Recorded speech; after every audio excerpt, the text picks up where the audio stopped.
Jean-Claude Delepierre est l'un des 27 hommes clés dans l'Union en matière de lutte contre le blanchiment d'argent. Il est venu ce lundi 12 novembre au Parlement européen pour dresser un tableau sans concession de ce véritable fléau à l'échelle européenne.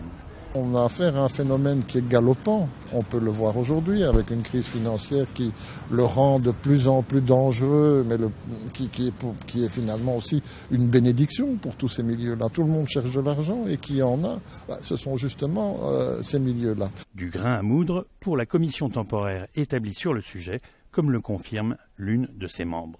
Il n'est plus possible pour un État de combattre seul ces problèmes. Et c'est pour moi ça l'un des avantages de cette commission. La commission au Parlement européen participe à cette prise de conscience accrue afin ensuite de renforcer les actions communes et de pouvoir définir des politiques qui vont réellement s'attaquer aux problèmes. On a lancé une lutte contre le terrorisme et puis contre le financement du terrorisme après le 11 septembre et par le fait même, comme partout dans les pays européens et dans les autres pays, les moyens sont limités, on a déplacé des moyens pour se focaliser plus sur le terrorisme et sur le financement du terrorisme, parce qu'évidemment il y a l'aspect spectaculaire, ça frappe les esprits, il y a l'émotionnel, et tout le monde vous dira dans tous les services qu'on a par la même occasion désarmé tout ce que l'on faisait contre la criminalité organisée traditionnelle. On fait encore des différences fort cloisonnées entre les délits de droit commun,